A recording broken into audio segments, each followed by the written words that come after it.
of my wonderful students here in Hyrule Academy, your weekly show right here on Radio Hyrule, where we talk all about Zelda lore, fan theories, as well as we listen to some excellent Zelda music and remixes from all across the land. It is Halloween, everybody, on this Friday evening, and that means we're going to be talking about spooky things and listening to spooky music. It's sure to be exciting for everybody, especially me, Super MC Gamer, your host and instructor here at the Royal Hyrule Academy, every single Friday night at 10 p.m. U.S. Eastern Time. I'm excited because today we're going to be talking about something so creepy, so weird and off the wall that you're going to be a bit confused. It's going to be a hard subject to really make work this week, and I'm okay with that because it's what challenges us here in Hyrule Academy that makes us stronger on such a spooky eve. We need to unite around the campfire and tell some stories, and no matter how off the wall they may seem, that's what they are. They're stories, they're fan theories, and that's totally okay and fine and fun. I like fun. That first song you heard at the top of the show was Clocktown Creepy Remix by Trust Music Beats. I found that by searching Zelda Horror Remix and on YouTube. And I found that, I was like, you know what, that's a good start to the show. So nice and spooky to set the mood of what you may be asking. Why? Hands in toilets. That's right, this week we're going to be talking all about the hand in the toilet. Now, I say the hand in the toilet so that you're not confused, because actually in the universe of The Legend of Zelda, its canonical name is ? And I didn't think that was a very compelling title for an episode of Hyrule Academy, so I call it the hand in the toilet. And I hope you will excuse that small canonical oversight on my part. Ooh. But anyways, the hand in the toilet is first seen in Majora's Mask. And when you give it paper, there's actually a number of paper items in the game you can give it, you'll get a piece of heart. There's a hand, it's in a toilet, and it's within the stock pod in fact. So it's a very unique side quest type of thing. It's like, oh, hey, there's a hand inside the toilet. That's interesting. We see the hand in the toilet again, however, in Oracle of Ages. You will give him some more paper, and he will give you a stink bag. It's part of the trading quest to get the noble sword, or in some cases, the master sword. So that's very interesting. And also, you see the hand in the toilet in Skyward Sword. However, the hand has a name. Its name is Phony, or Phoany, or Feeny. So that's one I don't really know how to pronounce. And you can also give it paper. However, you can also choose not to give it paper. It's actually like a branching option type of thing. And later you see the hand actually outside the toilet petting Colin as he sleeps. For some strange, weird reason that the game is it dances around the subject. I don't know. It's strange. It is a strange thing, my friends.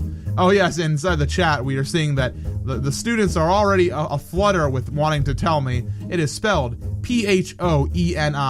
I say Phony, Feeny. I have no idea whatsoever. Now, a little bit of story about this hand. This hand has cropped up now inside 3 Legend of Zelda games, and it's interesting because it's like, why is it there? Actually, Shigeru Miyamoto actually explained what it is, and like why it's in the game. And in fact, why I chose to have it on such a night as tonight, Halloween evening, is that it's from a Japanese horror story, in fact. And this is a quote from Miyamoto. There are some ghost stories in Japan where, when you are sitting in the bathroom on the traditional style of the Japanese toilet, a hand is actually starting to grab you from beneath. It's a very scary story, according to Miyamoto. And that's, it's an interesting story. I tell you what, if I was inside the bathroom and I had a hand inside the toilet, that would be very spooky. It's a very strange ghost story, nonetheless. But there you go. There's the story of where the hand in the toilet comes from, why it's in the game. However, that's not where the buck stops. That's where we need to start going on these theories, because we have some exciting similarities with the hand in the toilet to other things in the Zelda universe that I think we need to explore. So the first question I have for you this evening is, how does the hand in the toilet relate to enemies inside the Zelda universe? And second is, Where do these hands come from? Are they naturally born? Are they magic? That's for you to talk about and discuss inside the chat room tonight at radiohyrule.com/chatroom, and we will be featuring these messages later on inside the show. However, my friends, I have excellent music lined up for you tonight. I have lots of music that I chose and some that you guys requested over on Twitter today. So I hope you're excited, and I'm going to be sticking by inside the chat room watching for your favorite theories and discussions tonight. I'll bring them up later on in the show. So anyways, time for some music. Keep it locked to Radio Hyrule.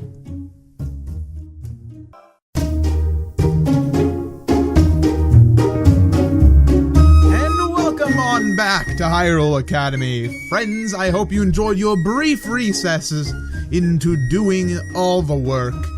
You guys are doing the work right now inside the chat. I'm having a fun time reading all about your various theories around the hand in the toilet, as well as some other branching subjects that are certainly related. It's been a fun time for sure, and I'm sure you guys have been enjoying the subtle undertones of the music I've been playing for you this evening.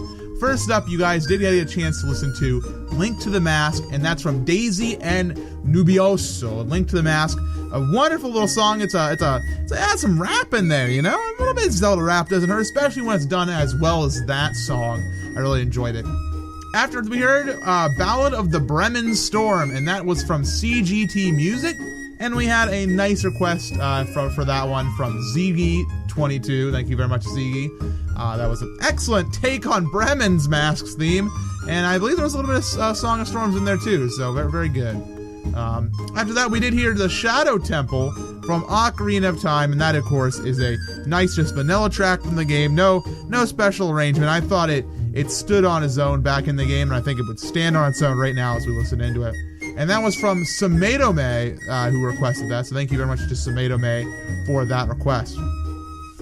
Now, guys, I want to take a moment, and while you guys are continuing to discuss the hand in the toilet and all this, I want to talk about something.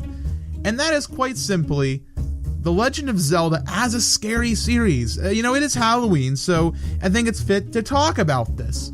And it's interesting because the Legend of Zelda series of games is very commonly seen as a children's game. You say, oh, I want to go play some Zelda, and you get sometimes some eyes looking at you. You know what I'm talking about. People turn their head and they think, he's going to play Zelda. Why isn't he going to play, Call of Duty? Why isn't he going to play The Last of Us? Why isn't he going to play something with a more mature theme? It's like, hey, you're a 25-year-old person. You don't have to play Zelda anymore. You can go and buy some M-rated games. And that's a very bad thing to think. Not just because The Legend of Zelda is a wonderful game series no matter your age, but also because Zelda games do have mature tones to them and mature themes that a lot of people just kind of overlook sometimes when they think about the series, and you don't discover them until you fall in love with the series. And of course, there's the common tropes, there's demons, there's witches, there's aliens and ghosts and bats, there's even paintings that come alive. And that's all fine and dandy, but that's not true terror. And that's not when things get scary. It's when you start to look a little bit closer at the games and what they sometimes put in them that you start to think, whoa, what are we doing here? And at Hyrule Academy, we often see this as we start to come up with some very dark theories, and it's quite scary. So first off, I wanted to mention, in Market Town, in Ocarina of Time, when you go 7 years into the future, what has the town become? Desolate. And what's roaming the town? Redeads, these zombie-like creatures.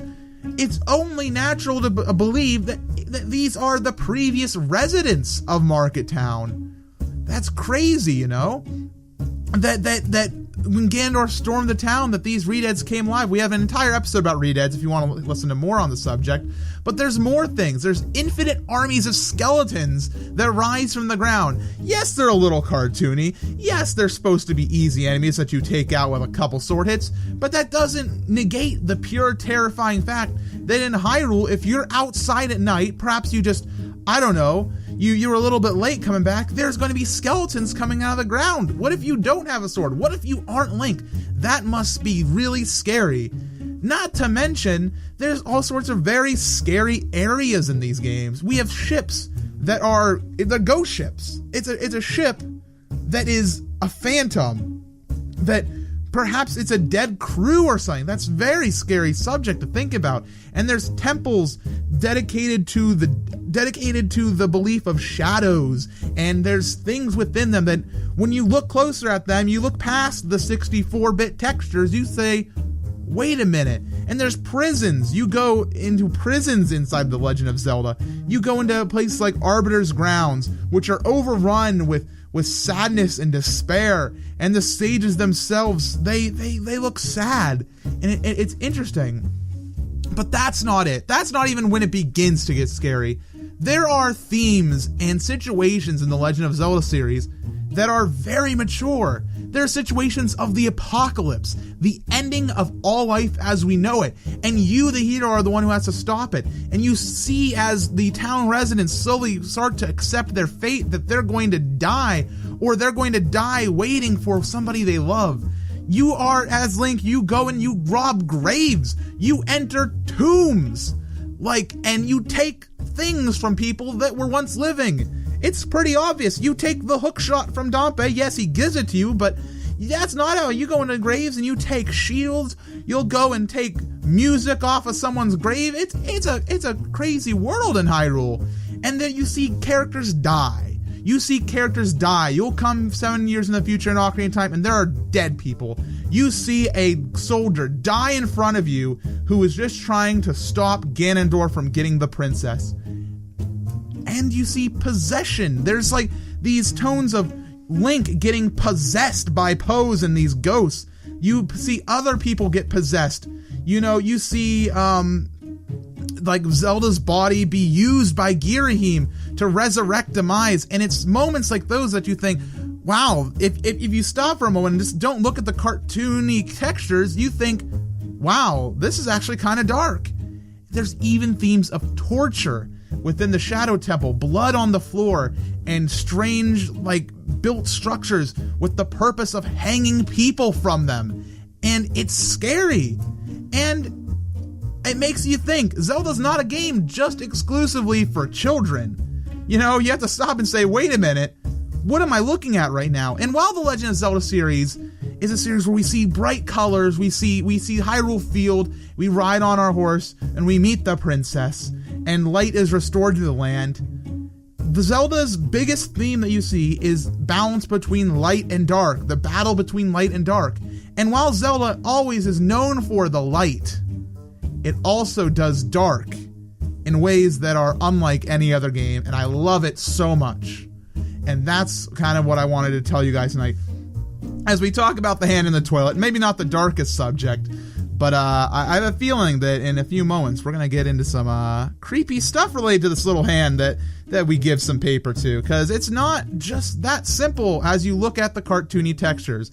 It could be not just a guy who just fell into the toilet. It could be something much scarier. And so that's all I wanted to say during this little segment. I just wanted to let you guys know that on this Halloween night, The Legend of Zelda is not just a happy-go-lucky series. It is light and dark.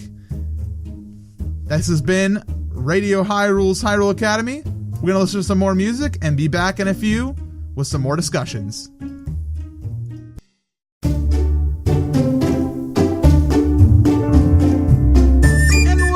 Back to Hyrule Academy, everybody. It's a wonderful Friday evening, and it's spooky and scary because it's Halloween, and we're discussing all sorts of spooky and scary things, like hands that happen to be in toilets. Because that's spooky, apparently. We've been listening to some wonderful music, and I'm sure you want to know what the heck it was, so you can look it up on after the show. First up, we heard a nice, easy track from The Wind Waker. That was the Earth Temple theme. A straight version right out of the game, so no need to look up any fancy remixes for that one. Of course, that temple itself is very spooky, as it is most clearly a resting place for bodies. There's redeads, there's coffins everywhere. It's definitely of a tomb-like nature. I thought it would fit our Halloween special very well. After that, we heard Generations from Drum Ultima, Jillian Aversa, Expert Novice, and Zircon. Lots of remixers worked on that song, and for good reasons. It was very nice to hear to the ears, a nice remix of the Forest Temple from Ocarina of Time. After that, we heard some Hyrule Warriors music. That was Silent Guardians, a song that I know is very much loved by the community of Zelda fans and myself. It's a very, very, very nice song. Has lots of those nice thumping drums and the wonderful ethereal vocals along with it. It's very nice, very good stuff. All right, guys, so you have been hard at work talking all about the hand in the toilet and the various toilet hands across Hyrule Labrina and more. And you guys have some theories, and they're gonna get crazy. So are you guys set for this? Let's read our first one, which is a bit... It's really well written, but it's a bit off the wall here. It's from Brian Buckley, who says, "Guys, here's the answer. The toilet hands are just baby bongos, and the wall masters are them in adolescence. They live in toilets because they feed on feces to survive. If the hands manage to consume enough feces and live to full adulthood, they will turn into bongos and produce more hands, which will then go and fill the toilets of the world." And that is not the most horrible theory in the world. I'm absolutely 100% serious when I say this. That is not a terrible theory. Perhaps sometimes your toilet will just like in the horror story that Mr. Miyamoto mentioned. Perhaps you get a haunting of your toilet and a hand comes out of it, and if it resides in there enough, perhaps it will grow large one day and become evil and spooky and flee to the various temples across the world. That is an interesting theory indeed. However, why do they need paper? Pumpkin has an answer. I'm more inclined that they eat paper and not feces. So there you go. Maybe they eat paper. And maybe that's why they reside next to a toilet, because usually there's a nice toilet paper roll right next to the toilet itself. Perhaps they just reach on out and they eat it. You never go into your bathroom and you're like, where'd all the TP go? What's going on here? Maybe you have a hand in your toilet and it will one day become bongo. Moving on from that theory swiftly, the Blade of Truth says, "I bet the Bongo made them to try to keep Link away from him." And Doggart agrees, says maybe it's Bongo's son or descendant, that these hands are infesting Hyrule. They're that Bongo's children or descendants, or maybe ancestors that didn't grow to full size. And that's kind of like the previous theory by Brian Buckley. And it's not a bad theory. It's good. We'll continue going on though, and maybe you'll rethink that. Super Zelda Girl. Super Zelda Girl says, "I feel like the hands are ghosts. Well, in Skyward Sword, you can see it's a ghost. In Skyward Sword, it's the only time you see it away from the bathroom, and you see that one is just a hand. It's just a hand, nothing else. And that's where a lot of the theories come from when they're trying to relate them into being related to wall masters. You know, hey, they're just disembodied hands. Let's keep going. Bresh says, "So you see, Skyward Sword, the hand is floating, and it's a young girl's hand, and is also gloved. Majora's Mask is more of a green guy, witch hand, and so in the two games it is not only the same it's not the same hand. But what if they're trapped souls who may have died near the area? And what's with the paper? What do they need it for? Do they need to write a letter? Maybe it's for personal boredom purposes." Well, we don't have really any answers to those questions. Hey, it's not a bad theory. Somebody dies near a toilet, they haunt the toilet forever. And I better read Harry Potter. I know we were mentioning inside the chat right before I went on air to talk about this. So I mentioned Moaning Myrtle, who haunts a toilet in Harry Potter. So hey, why can't it happen in Zelda? But this is where the theories are going to transition, everybody. Things are about to become a little bit different. Captain Trina says that there's a Bomber's Notebook entry, and it says, "Person living in the inn's restroom. Details are unknown." And what's interesting about that is it says, "Person living in the inn's restroom." Now, we can't say that living means that the thing inside the toilet is alive as much as we'd want to. It's more of saying it's taking up residence within the inn's restroom. You know, you're living in your house. Somebody can be living in your house and they can be dead. Okay, let me rephrase that. Please do not keep dead bodies in your house. Please report them to the nearest coroner. Next up, Hylian says, I think that a person just fell in the toilet. And so you say, yeah, like the Bomber's Notebook says, it's a person. So maybe somebody just fell into the toilet and they didn't get out. I mean, it's a very possible theory right there. I wouldn't feel like too off with that, you know? Like it's a theory. I just don't think anybody could actually fit down there. And why would they ask for paper? Why wouldn't they climb out and go find a towel or something? Yasitaro is actually bringing something up in the chat right now. Isn't the Bomber's Notebook just Link's own assumption? He's the one writing into the notebook. That's pretty much correct. So yeah, just as a disclaimer to that, you know, hey, it's not a confirmed theory. The Bomber's Notebook is not a hugely accurate source of information. But it's something to go off of when you're making these. Now, Captain Trina and Yasitaro are going to wrap this one up in terms of their theories with the following.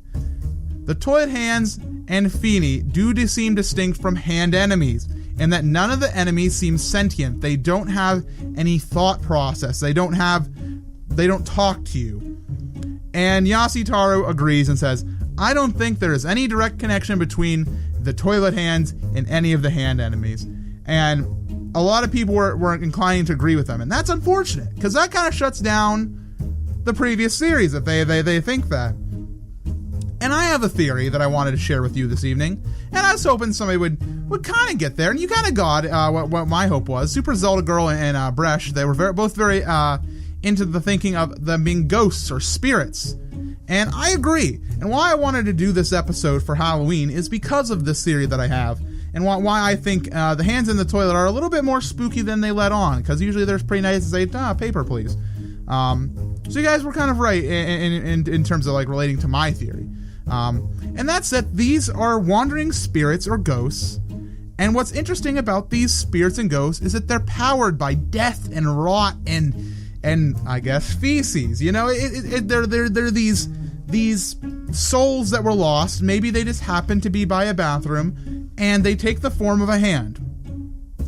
And in places of intense death and destruction and sadness, perhaps they take an even more full form. That's why in dungeons where perhaps more people died attempting to go into these dungeons, and there's more death within them, you see them take more full forms. You see them become wall masters or floor masters inside the Wind Waker. You see them take a little bit more physical appearance.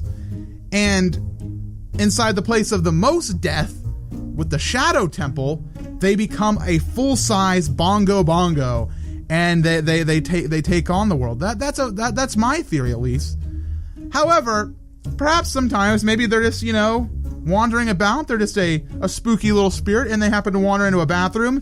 They get that spooky feces and death and rot, and they're like, hey, I can power off this for a while. And so they're like, they just camp it out, and it kind of goes along with my theory, Miyamoto's backdrop to this entire discussion of maybe their hands haunt your toilets. Maybe that happens, and that's my theory. I hope it makes some sense. That it could make some sense. That maybe there's all wandering spirits, but some of them get more powered up than others inside places of death. It's just a theory. It's one of these things that we can't really say one way or the other, that yes, it's this, or yes, it's that. If we try to do that, that kind of defeats the idea of trying to make theories overall. But it was fun. It was fun and interesting. So that's my theory. I'm going to stick to it. You can stick to the idea that they're not related at all, or you can say that they're hands, or maybe they're bongo children, something like that. Anyways, I'm going to be back in just a few, guys. We're going to listen to some more exciting music. I know there's one song that you wanted for Halloween more than any other, and I got it. We'll be back in just a few.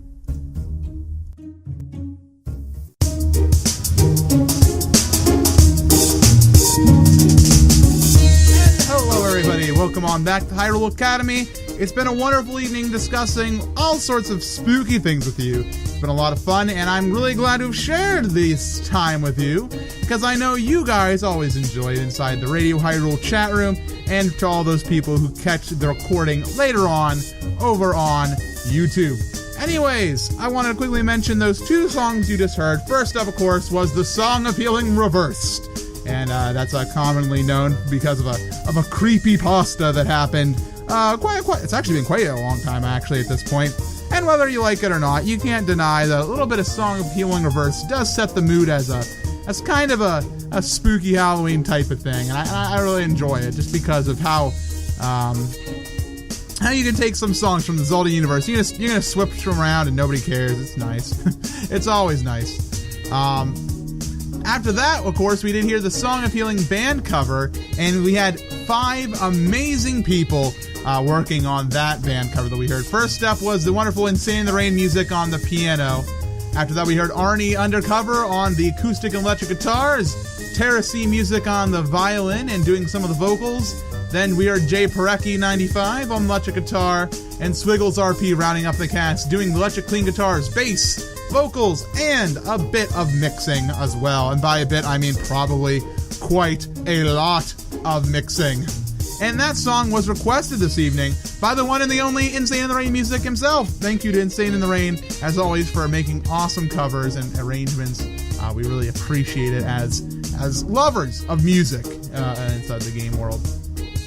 Anyways, guys, it has been a wonderful evening. It's been a wonderful, wonderful evening. We've discussed the Hand in the Toilet, and whether or not we think he's a spooky ghost, if we think he's Bongo's children, if we think if it's spirits fueled by death, maybe, or maybe it's just some guy who fell inside the toilet, it's irrelevant, because it's a very interesting subject, and it's fueled by a very interesting Japanese horror story that I'm glad that Miyamoto Nice came out and did an explanation on what that was, because it's one of those things that you see inside the Zelda universe, and it makes you think, where did they come up with that? And, when Miyamoto comes and gives you the full story, it's like, oh, that's pretty neat, and I really like when they do that. It's a wonderful time that we have inside the Zelda universe, that we can still get new information from Miyamoto and Aonuma if we get a good interview with them. You better believe if I get an interview with that fellow, he's not going to be going anywhere for several minutes. I'm saying, sit down, it's going to be a long one. You know what I'm saying? We're going to have a long discussion about Zelda. You're not able to leave, Mr. Miyamoto. We have to discuss many, many things, and he will be very upset with me by the end of it. He's like, I just make game. Why you have to be mad? And I'm like, hey, man, you made more than just a game. You made some people's lives. Anyways, thank you all for tuning on in to Hyrule Academy. A reminder to tune in next week, Friday at 10 p.m. U.S. Eastern, and that is 10 p.m. U.S. Eastern. We're going to have a time switch coming up this week, a daylight savings time coming into effect. So just remember that it's 10 p.m. U.S. Eastern time. If it's 10 p.m. in the Eastern time zone, that's the one you should be listening to. So be sure to keep an eye on your clocks for that one. Next week's topic is kinstones. We're going to be talking about something a little bit more light and happy. I thought after this dark and spooky week of talking about hands and toilets, some kinstones and friendship might do well for us. Next up, I'd like to remind you something very huge and important. To go on over to RadioHyrule.com/donate, because right now, the Radio Hyrule guys, we're trying to raise up some money so we can attend MagFest. I'm currently planning on going to MagFest, but the rest of the Radio Hyrule team is not able to go. What we need you to go there and throw a few dollars in the pot. It doesn't have to be anything extraordinary. If you can do something extraordinary, be that awesome person. But if you throw a few rupees on into the big wallet, that'll help us out quite a bit, because we're planning some really cool things at MagFest if we can all get there. And that is your duty to make happen. If it doesn't, your duty. If it say hand in the toilet, it's funny. If we can't make it happen, it'll be unfortunate, and we'll accept the loss, but it's okay. But we'd like to go. Anyways, email me, mc@supermcgamer.com, if you have any requests or ideas for a future show. And yeah, that's it, folks. It's been a wonderful time, of course, playing some remixes and tunes for you. And of course, you can always find me on Twitter @SuperMCGamer. Last up, we have one last song for you. It's Artificial Fears, Akana Valley, here on Radio Hyrule. Thanks for tuning in.